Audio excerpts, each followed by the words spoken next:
আজ সকাল 11টায় দেশব্যাপী কর্মসূচির অংশ হিসেবে ব্যাটারি চালিত যানবাহনের জন্য 3 হুইলার নীতিমালা 2024 চূড়ান্ত করে দ্রুত লাইসেন্স প্রদান ও অবৈধ টোকেন ব্যবসা বন্ধ করা সহ 8 দফা দাবিতে বিআরটিএ কার্যালয়ের সামনে অবস্থান ও স্মারকলিপি পেশ অনুষ্ঠিত হয়।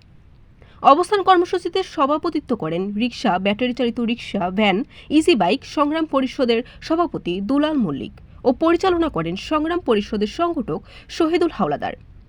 বক্তব্য রাখেন রিকশা, ব্যাটারি চালিত রিকশা, ভ্যান, ইজি বাইক সংগ্রাম পরিষদের কেন্দ্রীয় সদস্য সচিব ডক্টর মনীষা চক্রবর্তী, সমাজতান্ত্রিক শ্রমিক ফ্রন্ট বরিশাল জেলা শাখার সহ সম্পাদক শহীদুল হাওলাদার, সংগ্রাম পরিষদের 13 নং ওয়ার্ড সভাপতি ও রিকশা ইউনিয়ন সাংগঠনিক সম্পাদক শহীদুল শেখ প্রমুখ।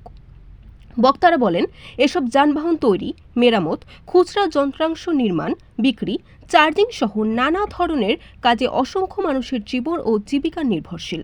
এই আন্দোলনের একটা পর্যায়ে আমরা নীতিমালা অর্জন করেছি, সুপ্রিম কোর্টের পক্ষ থেকে আমাদের জন্য রায় অর্জন করেছি, কিন্তু তারপরও বিআরটিএ থেকে আমাদের জন্য যে লাইসেন্স দেওয়ার কথা, সেই লাইসেন্সের কাগজ এখন পর্যন্ত চূড়ান্তভাবে বের হচ্ছে না।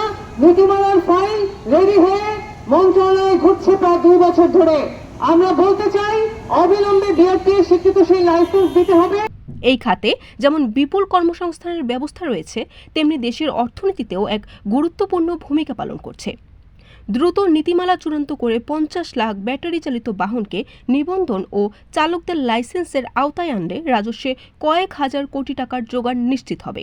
একই সাথে দেশীয় গাড়ি শিল্পে একটি বিপ্লব, কর্মসংস্থান ও শত শত কোটি টাকার বৈদেশিক মুদ্রার সাশ্রয় হবে। বক্তারা অবস্থান কর্মসূচি শেষে বিআরটিএ স্বীকৃত লাইসেন্স প্রদান, বরিশালে অবৈধ টোকেন বাণিজ্য বন্ধ, নতুন গাড়ি আমদানি ও বানানো বন্ধে প্রশাসনিক অভিযান পরিচালনা সহ 8 দফা দাবিতে বিআরটিএ চেয়ারম্যান বরাবর ও পুলিশ কমিশনার বরাবর স্মারকলিপি পেশ করেন।